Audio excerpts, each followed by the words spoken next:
Since the outbreak of COVID-19, the second semester, every school at all levels in Taiwan switched to online learning instead of classes in person.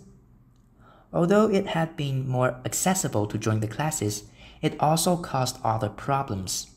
For example, teachers' ability to give orders and gain control over students is no compared to classes in person. In this aspect, I have first-hand experience.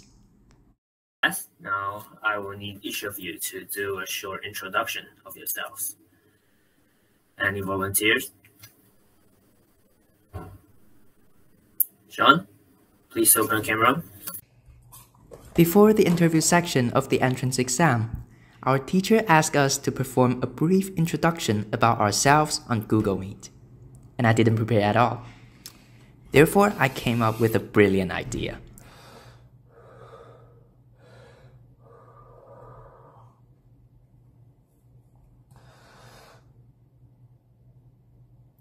I got a brilliant idea. Pretended to be lagging. Hello, teacher. Okay, so tell me about yourself. Myself. Okay. I am Joe Ai, a senior high school student based in Thai.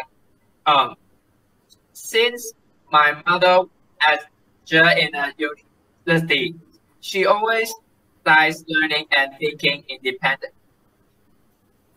To step outside.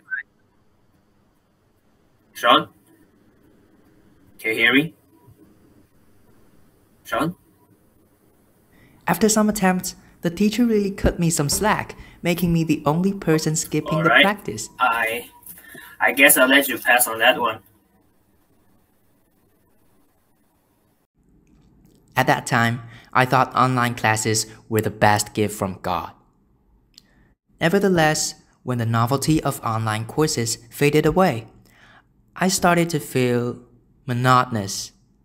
Before the pandemic, I always went to my friends' houses to chill out and play. But during the lockdown, I could only communicate with them via their voices. The lack of interpersonal communication made me feel lonely at that time.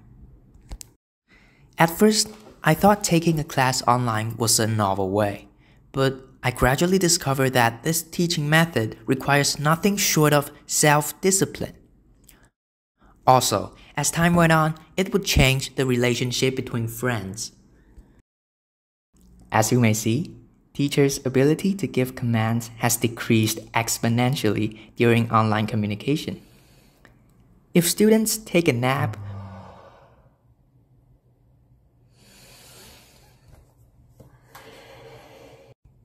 play mobile games,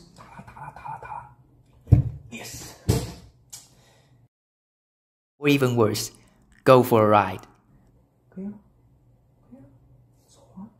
teachers just won't be able to discover, let alone make a punishment. As a result, students can just show up online, yet choose not to attend the class. Okay, class, if you're here, please raise your hand.